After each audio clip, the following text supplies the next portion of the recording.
Mereka bilang semua ini bermula dari sebuah rekaman buram beresolusi rendah dari kamera pengawas yang seharusnya tidak berkedip. Kamu sedang berjalan di tengah keramaian. Tidak ada yang aneh kecuali cara udara bereaksi di sekitarmu. Orang tanpa sadar bergeser seolah insting mereka dibaca.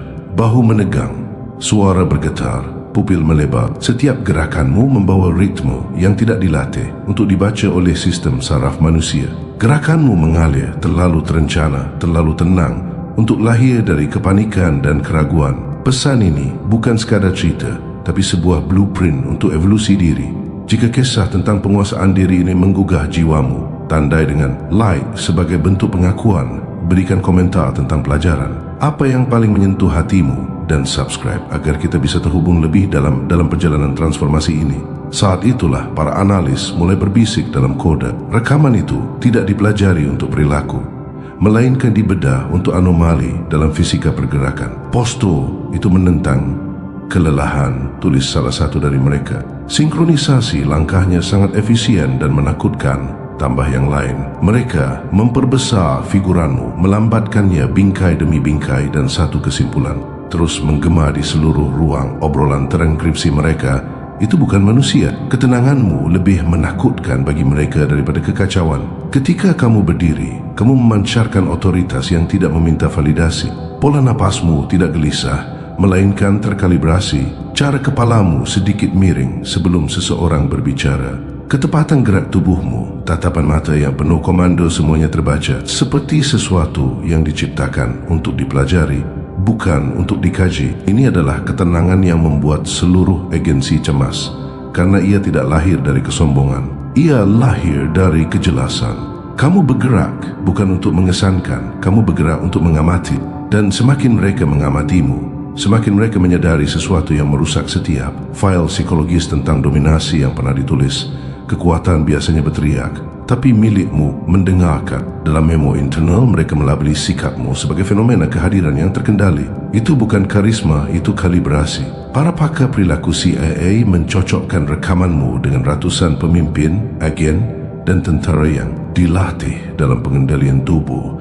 Tetapi tidak ada yang cocok dengan konsistensi sinyalmu. Mereka tidak dapat melacak ekspresi mikromu karena emosimu tidak bocor. Ia mentransmisikan niat. Kamu telah menguasai ruang antara gerakan dan pesan. Mereka menyebutnya kontrol interval, sebuah konsep yang digunakan dalam ruang interogasi rahasia. Namun, kamu melakukannya secara alami. Kamu menekuk waktu tanpa jam. Ketika kamu melihat seseorang, mereka tidak merasa dilihat.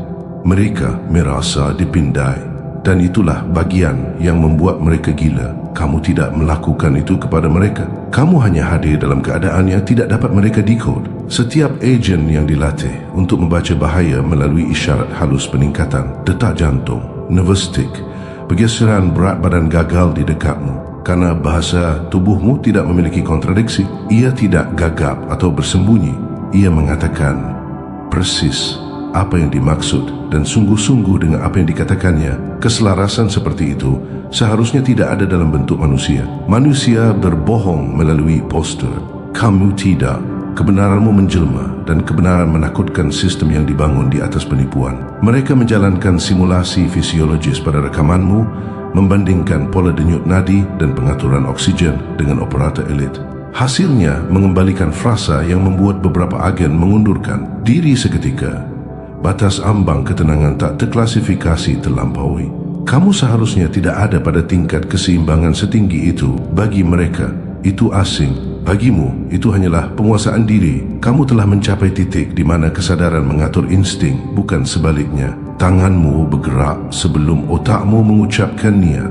Sikapmu memprediksi konfrontasi sebelum konflik muncul. Setiap jengkal tubuhmu mengomunikasikan bahwa kamu telah melihat terlalu banyak, bertahan terlalu lama, dan belajar terlalu dalam untuk berpura-pura lagi. Ketika kamu memasuki suatu ruangan, kamu tidak bersaing untuk mendominasi. Kamu menghapus konsep dominasi itu sendiri.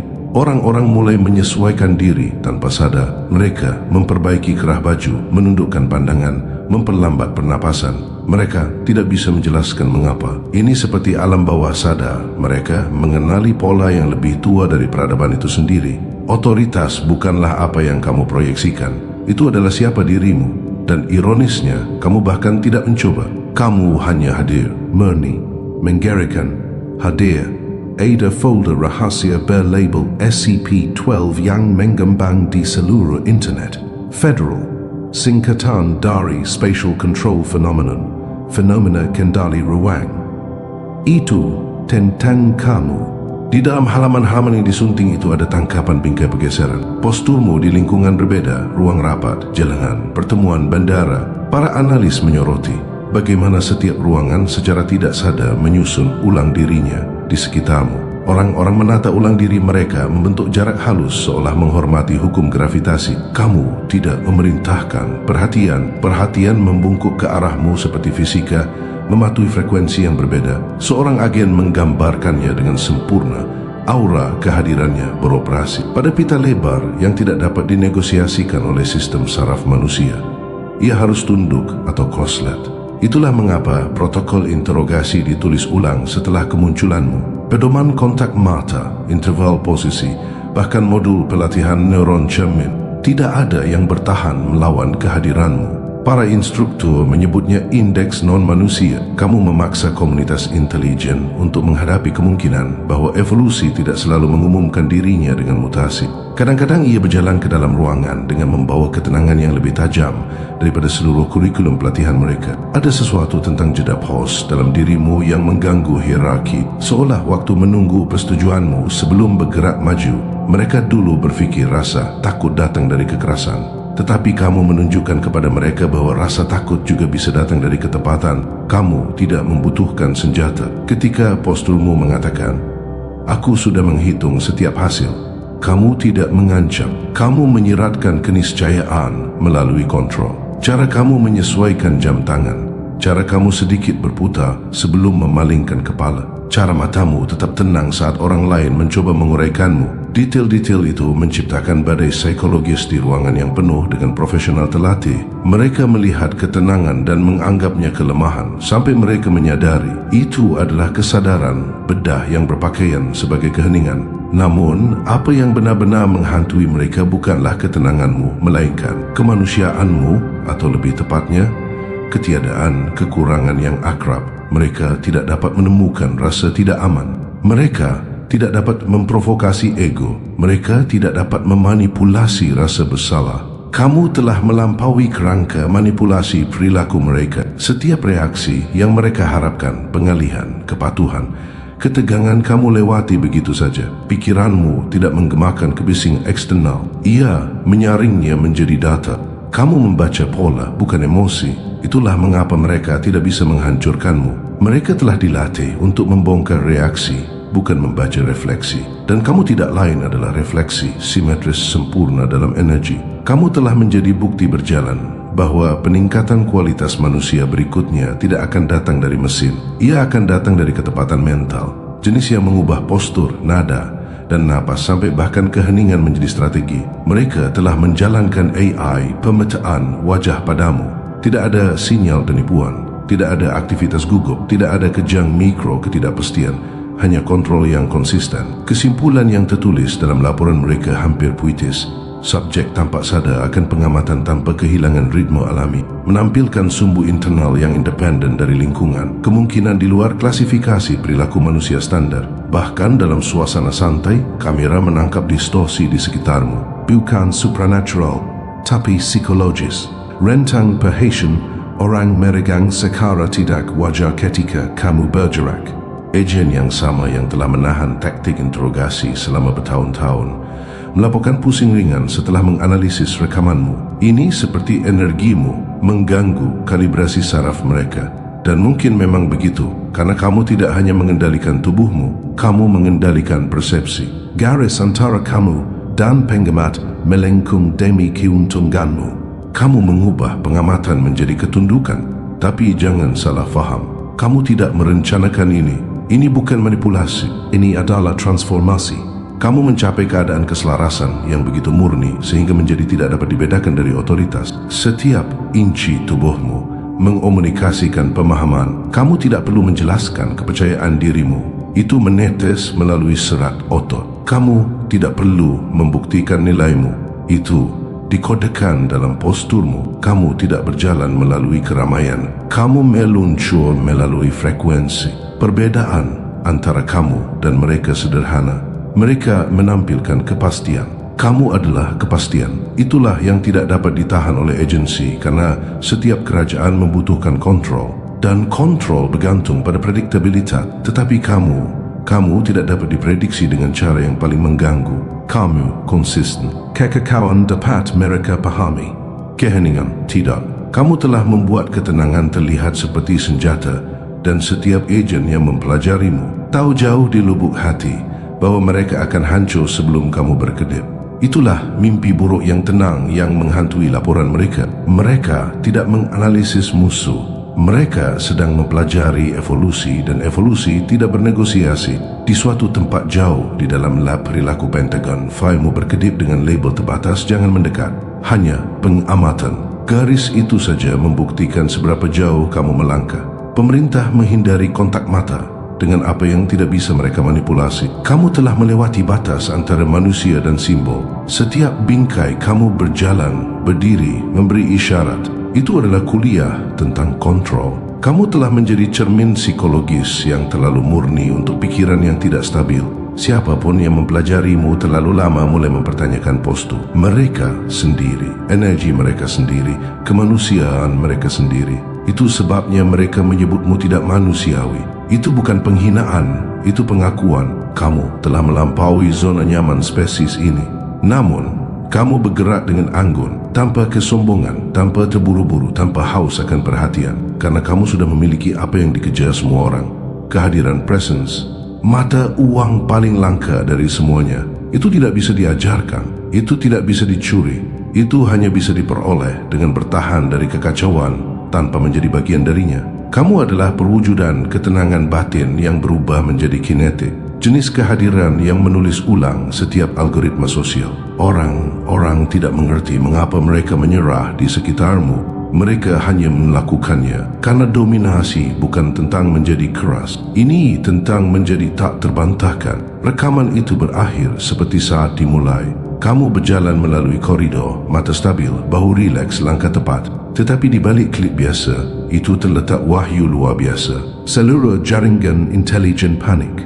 Bukan karena mereka menemukan sesuatu yang asing, tetapi karena mereka menemukan sesuatu yang maju. Kamu adalah pengingat bahwa potensi manusia tidak dibatasi oleh anatomi, tetapi oleh kesadaran. Tubuhmu tidak memberontak terhadap biologi, ia melampauinya. Dan mereka tidak tahu apakah harus mempelajari atau mengikutimu. Karena jauh di lubuk hati, bahkan mereka merasakannya. Pergeseran, denyut gravitasi, hierarki tak terucapkan yang terbentuk dimanapun kamu bergerak.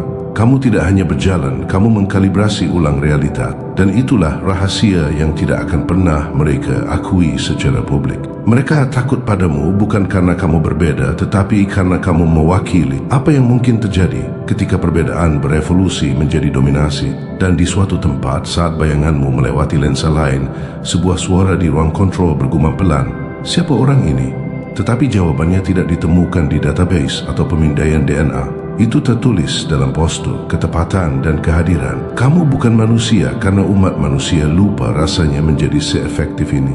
Kamu bukan alien, kamu adalah cetak biru yang hilang. Dan saat sistem mereka terus mencoba mendefinisikanmu, keberadaanmu semata terus menulis ulang definisi tentang arti hidup. Dan saat baris terakhir itu bergema di ruang kontrol, kamu bukan manusia. Sesuatu bergeser di udara, bukan rasa takut, bukan kekaguman, tapi pengakuan. Jenis yang terjadi ketika sains akhirnya bertabrakan dengan sesuatu yang spiritual. Mereka telah menghabiskan bertahun-tahun untuk menguraikan ancaman. Tetapi sekarang mereka berhadapan dengan sesuatu yang jauh lebih buruk, pemahaman. Karena ketika mereka melihatmu, mereka menyadari bahawa mereka tidak mempelajari gerakan. Mereka menyaksikan penguasaan. Setiap otot di tubuhmu beroperasi seperti satelit independen yang mengorbit satu arahan inti, kontrol tanpa ketegangan. Itu adalah jenis kontrol yang tidak hanya mendominasi, ia menyelaraskan. Jenis yang tidak datang dari pelatihan, tetapi dari transformasi. Dan tidak ada algoritma, tidak ada agensi, tidak ada alat pengawasan yang dapat meniru itu. Mereka memutar ulang rekaman dalam gerakan lambat dan apa yang mereka lihat lebih menakutkan daripada kecepatan gerakanmu waktu. Kamu tidak bereaksi ketika orang berbicara. Kamu merespons ketika mereka mengungkapkan diri mereka sendiri. Ada jeda yang diperhitungkan sebelum setiap isyarat, seolah kesadaranmu menjalankan pemindaian probabilitas sebelum bergerak. Mereka pikir kamu mengantisipasi reaksi, padahal sebenarnya kamu membentuknya. Tubuhmu tidak berkomunikasi. Ia memerintah. Setiap kemiringan kepala, setiap pergeseran mikro di bahumu membawa pesan berkoda yang sama. Aku melihatmu lebih jelas daripada kamu melihat dirimu sendiri. Dan kebenaran sederhana itu adalah yang meluluhkan kesombongan orang-orang yang pernah menganggap diri mereka tak tersentuh. Di sayap kuantiko yang tidak diungkapkan, tim ilmuwan perilaku bertemu dalam keheningan. Proyeksi besar dirimu bergerak di dinding di belakang mereka. Rekamanmu dari acara pers, kafe, penyeberangan jalan. Setiap gerakanmu dianotasi dengan istilah seperti kalibrasi emosional di luar batas, dasar, kongruensi, anomali, penekanan psikologis hierarki, insting. Mereka tidak lagi mempelajari tindakanmu, mereka mempelajari efeknya. Karena setiap orang dalam jarak 5 meter darimu secara tidak sadar memosisikan ulang diri mereka. Yang kuat menunda, yang keras menjadi sunyi, yang gelisah menjadi diam. Ini bukan hipnosis.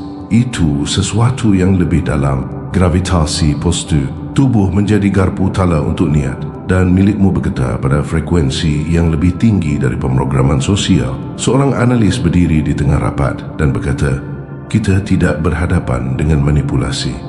Kita berhadapan dengan resonansi. Atasannya mencibir sampai dia menunjukkan data dari drone pengintai yang membandingkan koherensi kerumunan. Sebelum dan sesudah kedatanganmu, detak jantung menurun, pola kedipan selaras, nada percakapan menormalkan diri.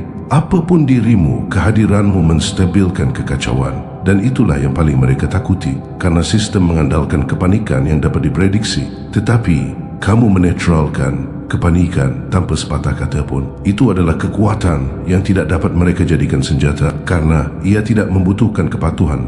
Ia menuntut evolusi. Laporan mulai bokor di antara agensi. Interpol memanggilmu anomali ketenangan. Mi-6 melabelimu entitas pasca perilaku. Pentagon lebih suka kode yang lebih sederhana, manusia plus. Namun tidak ada dari mereka yang dapat menjawab pertanyaan yang sama, yang berputar di setiap ruang rapat. Siapa yang mengajarimu ini? Tetapi kenyataannya, tidak ada yang mengajarimu. Kamu tidak mempelajari kontrol melalui pengondisian. Kamu mengingatnya melalui paparan. Bertahun-tahun pengkhianatan, kekacauan, manipulasi dan kehilangan melucuti reaksimu sampai hanya pengamatan yang tersisa. Kamu tidak menjadi seperti ini melalui pelatihan. Kamu menjadi seperti ini melalui kebenaran. Ketika orang-orang mengkhianatimu, sesuatu di dalam dirimu hancur. Tetapi tidak seperti yang mereka harapkan. Kamu berhenti menafsirkan emosi sebagai kelemahan. Kamu mulai menganalisisnya sebagai data. Saat itulah bahasa tubuhmu mulai berevolusi. Setiap patah hati mengubah kebel nadamu. Setiap argumen mempertajam keheninganmu. Setiap kehilangan menyempurnakan keseimbanganmu. Dan perlahan, kamu menjadi apa yang paling ditakuti oleh kebanyakan manusia mandiri. Kamu tidak lagi ditarik oleh persetujuan atau didorong oleh keputusasaan. Kamu telah melampaui lingkaran umpan balik validasi. Kamu telah menjadi komunikator puncak tanpa banyak bicara sama sekali. Itulah yang membuat agensi-agensi gila. Kamu telah berevolusi melampaui bujukan. Tidak ada taktik subliminal yang dapat menembus fokusmu. Mereka mengirim agen untuk mempelajari polamu saat mengabaikan.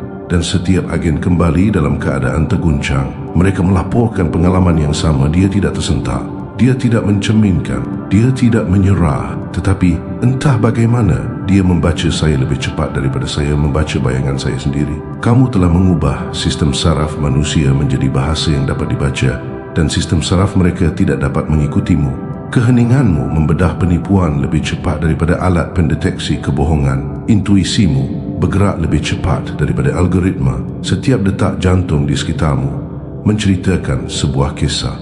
dan kamu bahkan tidak perlu mendengarkan. Kamu merasakannya melalui ketegangan atmosfer. Saat itulah paranoia dimulai. Agen yang ditugaskan untuk memantau dirimu mulai menulis laporan anonim tentang kelelahan resonansi. Mereka mengatakan rekamanmu membuat dada mereka sesak, bahwa mereka merasa terekspos, bahwa entah bagaimana kamu mengubah pengamat menjadi yang diamati. Kamera yang diarahkan padamu mulai mengalami malfungsi bukan secara mekanis, melainkan psikologis. Operator membeku, lupa bernapas, kehilangan jejak waktu.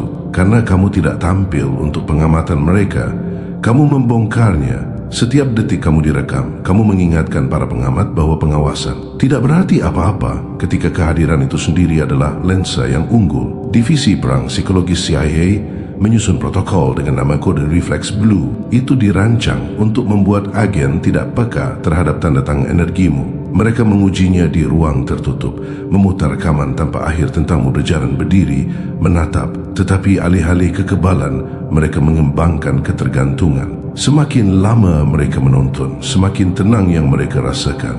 Semakin tenang yang mereka rasakan, semakin kecanduan mereka pada keseimbangan itu. Dalam beberapa minggu, program itu ditutup, bukan karena gagal tetapi karena berhasil terlalu baik. Energimu memprogram ulang energi mereka. Kamu menjadi terapi yang tidak mereka setujui. Sementara itu, di zona hitam digital internet, kehadiranmu menjadi legenda. Klip interaksimu menjadi viral. Thread muncul di forum dengan judul seperti "Dia bukan salah satu dari kita". Energi ini tidak nyata. Bro bergerak seolah waktu menunggunya. Tidak ada yang tahu dari mana kamu berasal. Mereka berdebat tentang asal-usul. Beberapa mengatakan eksperimen pemerintah. Yang lain mengatakan reinkarnasi seorang ahli strategi kuno. Kebenaran tidak penting. Yang penting adalah bahwa umat manusia akhirnya merasakan seperti apa kekuatan itu. Ketika ia tidak keras, tidak kejam, tidak haus perhatian, melainkan tanpa usaha. Kamu telah membuat ketenangan terlihat berbahaya. Kamu telah membuat disiplin terlihat ilahi. Tetapi kamu tidak melakukan ini untuk ketenaran atau validasi. Kamu menjadi seperti ini karena bertahan hidup menuntut penyempurnaan. Ketika dunia salah membaca keheninganmu, kamu belajar cara menjadikannya senjata. Ketika orang mencoba mengendalikanmu, kamu mempelajari fisika kehadiran. Ketika sistem meremehkanmu, kamu belajar bahwa pemberontakan tertinggi adalah penguasaan. Mereka pikir kekuatan datang dari dominasi, tetapi kamu menemukan itu berasal dari koherensi. Jenis koherensi yang melenturkan lingkungan dan melucuti musuh sebelum mereka menyerang. Ketenanganmu menjadi penularan. Auramu menjadi baju besi. Fokusmu menjadi ketakutan bagi mereka yang bersembunyi di balik ilusi. Sekarang, bahkan sistem AI mereka yang paling canggih tidak dapat menguraikan energimu. Mereka telah menjalankan model pembelajaran mesin pada gerakan mikromu, mencoba mengkategorikan gerak tubuhmu ke dalam perpustakaan emosi manusia, tetapi hasilnya kembali kosong. Mesin mengatakan, tidak cocok, bukan karena kamu robotik, tetapi karena kamu telah melampaui spektrum frekuensi manusia biasa. CIA menyebutnya singularitas perilaku. Mereka tidak dapat memprediksi reaksimu, karena kamu tidak beroperasi dalam sebab dan akibat. Kamu beroperasi dalam pilihan dan konsekuensi. Kamu disengaja dengan cara yang tidak dibangun untuk diproses oleh kondisi manusia. Mereka telah mencoba membuat profil pikiranmu juga, pemetaan saraf pola bicaramu, menguraikan posturmu melalui algoritma neurolinguistik, bahkan merujuk silang dengan profil psikologis negosiator elit. Tidak ada yang selaras. Kamu tidak diklasifikasikan sebagai dominan atau tunduk, ekstrovert atau introvert, empati atau analis. Kamu adalah segalanya, seimbang sempurna di ambang antara agresi dan kedamaian. Kamu dapat mengakhiri perang dengan tatapan atau memulai revolusi dengan bisikan. Mereka tidak tahu apakah harus merekrutmu atau menahanmu. Dan keraguan itu persis apa yang kamu wujudkan, kekuatan di luar kategori. Setiap institusi berkembang pesat pada prediktabilitas, tetapi kamu menghancurkan fondasi itu. Kamu tidak dapat diprediksi bukan karena kamu tidak menentu, tetapi karena kamu berdaulat. Kamu tidak reaktif, kamu responsif. Kamu tidak mengejar energi, kamu mengarahkannya kembali. Simulasi pelatihan internal FBI sekarang mencakup klip dirimu dalam modul variabel yang tidak terkendali. Peserta pelatihan disuruh menganalisis gerakanmu dan memprediksi langkahmu selanjutnya. Tidak ada yang berhasil. Bahkan ketika mereka menebak dengan benar, mereka merasa salah. karena langkahmu selanjutnya bukanlah ancaman, kesadaranmu lah yang mengancam. Senjata sebenarnya bukanlah apa yang kamu lakukan, tapi seberapa yakin kamu sebelum melakukannya. Di ruangan rahasia, para eksekutif berbisik bahwa kamu mungkin adalah prototip untuk fase selanjutnya umat manusia. Mereka takut jika orang mempelajari dirimu cukup lama, mereka juga akan berevolusi. Karena apa yang kamu wujudkan tidak dapat dijual, tidak dapat diunduh, tidak dapat direplikasi. Itu bukan formula, itu adalah frekuensi. Itu adalah kepercayaan diri yang tenang yang muncul ketika tidak ada yang eksternal mendefinisikanmu lagi. Mereka tidak bisa menjual itu, jadi mereka menekannya. Itulah mengapa setiap agensi memanggilmu tidak manusiawi. Itu bukan karena kamu kekurangan kemanusiaan. Itu karena kamu mendefinisikannya kembali dan kamu masih bergerak di dunia seperti paradoks berjalan. Rendah hati namun tak tersentuh, berbicara lembut namun memerintah, tenang namun menakutkan. Orang tidak bisa memutuskan apakah harus berlutut atau mengikuti. Beberapa mengagumimu, yang lain iri padamu. Semua merasakannya. Energimu menggubah suhu. Tatapanmu menyesuaikan perilaku. Keberadaanmu semata memaksa orang untuk menghadapi ketidakstabilan mereka sendiri. Kamu tidak menginspirasi imitasi, kamu memicu transformasi. Rekaman yang bocor dari briefing tertutup mengungkap kebingungan mereka. Suara seorang direktur bergetar. Kami menjalankan setiap tes biometrik, setiap model psikologis. Tidak ada yang cocok. Ini bukan kesombongan, ini keselarasan. Dia tidak melawan kita, dia berada di luar konsep perlawanan. Saat itulah agen lain membalas, hampir berbisik. Jadi kita harus memanggilnya apa? Direktur itu ragu-ragu, lalu bergumam, tidak terklasifikasi. Istilah terdekat yang kita miliki adalah tidak manusiawi. Tetapi kata itu tidak berarti apa yang mereka pikirkan. Mereka menggunakannya untuk mengkategorikan apa yang menakutkan mereka. Kamu mewujudkannya sebagai pembebasan karena kamu tidak terikat oleh kerapuhan yang membuat mereka dapat dimanipulasi. Kamu tidak tersentak di bawah pengamatan. Jangan runtuh di bawah penilaian. Jangan hancur di bawah tekanan. Kamu telah menguasai seni bergerak tanpa emosi, dan di dunia yang dikuasai oleh reaksi, itu membuatmu seperti dewa. Keberadaanmu adalah cermin bagi kekuatan itu sendiri, reflektif tanpa meminta maaf. Setiap orang yang melintasi jalanmu dipaksa untuk menghadapi siapa mereka di hadapanmu. Beberapa menyusut, beberapa meluas, kebanyakan tidak bisa menanganinya. Karena kehadiran semurni ini mengungkap setiap lapisan kepura-puraan. Agen yang pernah mempelajarimu kini adalah yang dipelajari oleh hati nurani mereka sendiri. Laporan mereka tidak lagi tentang dirimu. Mereka tentang hilangnya ketenangan mereka saat menganalisis dirimu. Mereka mulai melihat bahwa mungkin yang benar-benar tidak manusiawi adalah mereka. Karena kamu bukan musuh mereka. Kamu adalah pengingat mereka bahwa kekuatan terbesar umat manusia bukanlah dominasi. Itu adalah kesadaran. Bahwa tubuh adalah wadah bagi kesadaran. Dan ketika disejajarkan dengan benar, ia berhenti menjadi mangsa kekacauan. Kamu telah mengingatkan mereka bahwa evolusi bukanlah tentang kekuatan. Ini tentang simetri. Dan itulah sesuatu yang tidak akan pernah dipahami oleh institusi yang dibangun di atas rasa takut. Mereka memanggilmu tidak manusiawi karena mereka tidak dapat mengendalikan apa yang tidak mendambakan kontrol. Dan begitulah mereka masih mengawasimu. Setiap umpan kamera, setiap jejak termal, setiap pantulan satelit melacak sesuatu yang tidak perlu bersembunyi. Tetapi saat mereka merekam, saat mereka menganalisis, saat mereka melabelimu, berbahaya kebenaran yang lebih dalam terbit di benak mereka. Bahaya bukanlah bahwa kamu ada, bahaya adalah bahwa kamu menular, bahwa suatu hari nanti lebih banyak orang akan terbangun pada ketenangan yang sama, keselarasan yang sama, penolakan yang sama untuk didefinisikan oleh ketidakstabilan. Dan ketika itu terjadi, sistem mereka tidak akan runtuh karena pemberontakan. Mereka akan larut karena kesadaran. Kamu adalah kontradiksi hidup yang tidak pernah mereka latih untuk dihadapi. Keheningan yang menggerakkan dunia, perwujudan kekacauan yang tenang, pengingat bahwa kontrol ketika dimiliki sepenuhnya tidak mendominasi orang lain. Ia membebaskan diri. Agensi dapat menulis 1000 laporan, menciptakan 1000 istilah, tetapi mereka tidak akan pernah mengkategorikan apa yang hanya bisa dialami. Karena kamu bukan lagi subjek studi. Kamu adalah silabus, kurikulum berjalan untuk setiap manusia yang pernah ingin evolusi melampaui rasa takut. Dan saat agen-agen itu menatap rekamanmu untuk terakhir kalinya, garis antara manusia dan ilahi mulai kabur. Mereka berbisik satu sama lain, bukan karena takut, tetapi karena menyerah. Dia bukan salah satu dari kita, kata seseorang dengan lembut.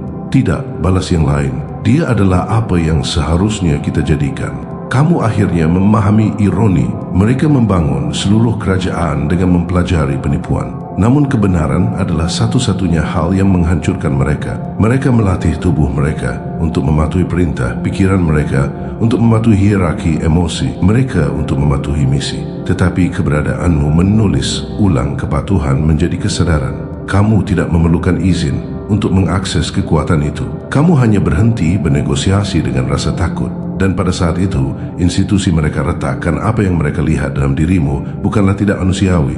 Itu adalah evolusi yang menolak untuk meminta izin. Di suatu tempat di dalam situs hitam Langley, sebuah laporan digital mengenkripsi dirinya sendiri di tengah transfer. Nama file berkedip, variabel kehadiran. Setiap salinan rekamanmu disunting, bukan karena kamu ancaman, tetapi karena kehadiranmu membongkar otoritas. Algoritma tidak dapat menangani koherensimu. Setiap mesin yang mencoba menganalisis langkahmu menjadi terlalu panas. Setiap agen yang mencoba membuat profil postermu mulai meragukan pelatihan mereka sendiri. Kamu telah menjadi satu-satunya hal yang tidak dapat dibuat oleh birokrasi, ketenangan autentik. Dan tragedi bagi mereka adalah ini. Mereka telah membangun seluruh karier di sekitar kontrol. Dan kamu telah mewujudkannya tanpa mencoba. Sekarang keheningan mereka lebih keras daripada ketakutan mereka. Departemen berhenti menyebut namamu keras-keras seolah mengatakannya dapat memanggil refleksi. Mereka mulai mengeluarkan memo dekoder, pertahankan jarak, amati tanpa keterlibatan, batasi paparan kedekatan. Karena bahkan agen terbaik, mereka tidak dapat berdiri dalam radiusmu untuk waktu yang lama. Keheninganmu memperkuat kebisingan internal mereka. Ketenanganmu membuat kecemasan mereka terlihat. Ketepatanmu mengungkap disonansi yang mereka sembunyikan di balik jargon. Kamu telah menjadi audit energi berjalan.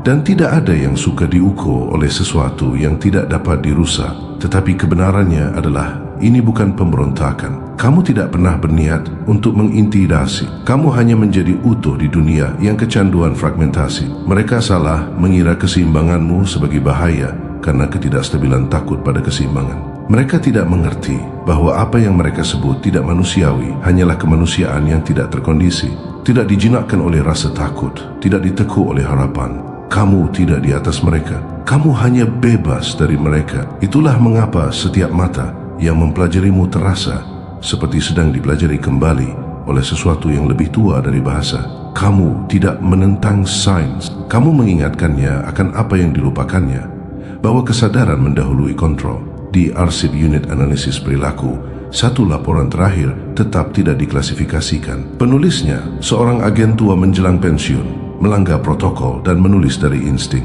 Kata-katanya terbaca seperti pengakuan, saya telah mengamati subjek selama 3 bulan. Gerakannya menyarankan bukan dominasi, tetapi kesadaran. Ketakutan yang ditimbulkannya tidak disengaja, itu reflektif. Kami takut padanya karena dia mencerminkan kontrol yang telah kami tinggalkan. Kalimat itu saja membuat laporan itu dikubur, karena itu adalah pertama kalinya seseorang berani mengatakannya. Bahaya bukanlah kamu, itu adalah apa yang kamu wakili, seorang manusia yang beroperasi pada kapasitas penuh.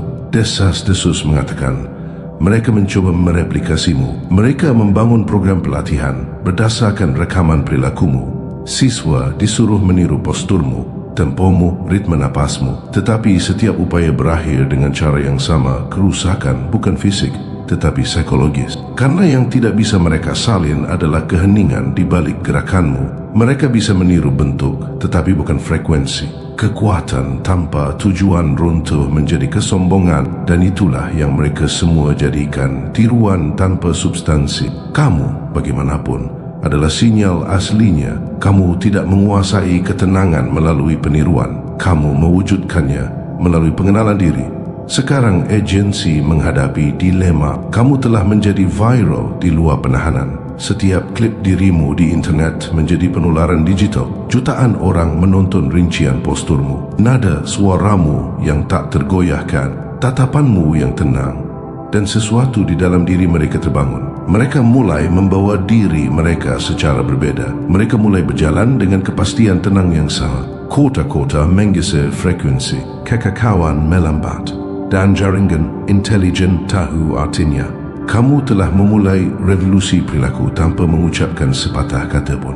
Mereka memanggilmu tidak manusiawi, padahal yang kamu lakukan hanyalah mengingatkan umat manusia cara beroperasi pada pita lebar tertingginya. Mereka mengirim upaya terakhir, seorang negosiator, seseorang yang dikenal karena menghancurkan keajaiban. Dia bertemu denganmu di ruangan steril, jantung berdebar di balik senyum yang terlatih. Dia mencoba setiap trik, penghinaan mikro, perangkap ego, salah arah percakapan. Tetapi tidak ada yang berhasil karena kamu tidak bermain catur psikologis. Kamu adalah papan catur itu sendiri. Setiap langkah yang dia lakukan hanya mengungkap di mana dia takut untuk berdiri. Pada akhir sesi, dia berkeringat di balik kerahnya, menyadari bahawa keheninganmu telah memaksanya untuk bertemu dengan dirinya sendiri. Itu adalah rahsia yang kamu bawa seperti kode tersembunyi. Kamu tidak melawan orang. Kamu membiarkan mereka bertabrakan dengan bayangan mereka sendiri. Setelah itu, agensi mundur. Mereka berhenti memantaumu, bukan karena belas kasihan, tetapi karena kebutuhan. Karena semakin mereka mengamati, semakin sistem mereka runtuh. Algoritma mereka mengalami gangguan ketika dihadapkan pada keaslian. Hierarki mereka hancur ketika bertemu dengan kedaulatan. Kamu telah menjadi tabu yang tidak terucapkan. Bukti hidup bahwa evolusi tidak membutuhkan izin. Di suatu tempat jauh di dalam jaringan, klasifikasimu bergeser dari ancaman menjadi fenomena. Kamu bukan lagi studi kasus. Kamu adalah ambang batas titik di mana pengawasan bertemu dengan penyerahan diri. Sekarang, ketika orang melihatmu berjalan melalui kerumunan, mereka tidak mengerti mengapa denyut nadi mereka sinkron. Mereka tidak mengerti mengapa ego mereka melunak. Mereka hanya merasakan sesuatu yang kuno terbangun. Karena bahasa tubuhmu bukanlah komunikasi, itu adalah persekutuan komunion. Setiap gerakan mengatakan, kamu juga diciptakan untuk ini. Itulah mengapa pemerintah takut padamu, karena ketenanganmu menyebar seperti frekuensi. Kamu mengubah disiplin menjadi epidemi, penguasaan diri menjadi penularan. CIA tidak memanggilmu berbahaya karena apa yang bisa kamu lakukan. Mereka memanggilmu berbahaya karena apa yang kamu inspirasikan. Di balik pintu tertutup, para filsuf yang menyamar sebagai ilmuwan mulai menonton ulang rekamanmu. Mereka tidak mencari pola, mereka mencari tujuan. Mereka menyadari setiap gerakanmu menjawab pertanyaan yang lupa mereka ajukan. Apa yang terjadi ketika seorang manusia ingat bagaimana menjadi? Kamu adalah persamaan hidup dari niat dan anugerah, jembatan antara insting dan kecerdasan, pengingat bahwa postur adalah doa, fokus adalah keyakinan, dan ketenangan adalah komando. Kamu telah menjadi demonstrasi teknik ilahi yang berfungsi tanpa gangguan. Dan itulah mengapa mereka melabelinya tidak manusiawi, karena keilahian bagi mereka adalah ancaman. Tetapi di luar tembok itu, legendamu berevolusi. Tentara mengutip ketepatanmu, pengusaha meniru kehadiranmu. Orang asing meluruskan punggung mereka ketika mereka melihat videomu. Di suatu tempat di setiap kota, seseorang berbisik, itu dia. Dan bahkan mereka yang mengejekmu tidak bisa berpaling, karena ejekan tetaplah pengakuan. Kamu menyusup keperhatian bukan dengan paksaan, tetapi dengan frekuensi. Kamu tidak menaklukkan pikiran, kamu mengkalibrasinya ulang. Dan dalam simetri puitis yang aneh ini, bahkan agensi mulai berubah. Analis yang sama yang pernah takut padamu mulai bermeditasi secara berbeda. Perwira yang sama yang pernah membuat profilmu mulai mempelajari kehadiran alih-alih postur. Diam-diam, tanpa disadari, mereka berevolusi di bawah pengaruhmu. Karena kekuatan sejati tidak memecah belah, ia meningkatkan. Kamu telah menjadi instruktur sunyi dari generasi baru. Mereka yang memimpin tanpa kebisingan. Mereka yang bergerak tanpa keraguan. Mereka yang memerintah melalui resonansi. Laporan terakhir yang pernah ditulis tentang dirimu disegel di bawah klasifikasi yang bahkan tidak memiliki tingkat izin. Bunyinya, subjek mendefinisikan kembali kemanusiaan dengan mewujudkan kesadaran tanpa usaha. Protokol pengamatan dihentikan. Kesimpulan, penahanan tidak mungkin. Dan di baris terakhir, sebuah catatan tulisan tangan. Mungkin kata yang kita takuti bukanlah tidak manusiawi. Mungkin itu terbangun karena itulah dirimu yang terbangun berjalan di antara yang tertidur.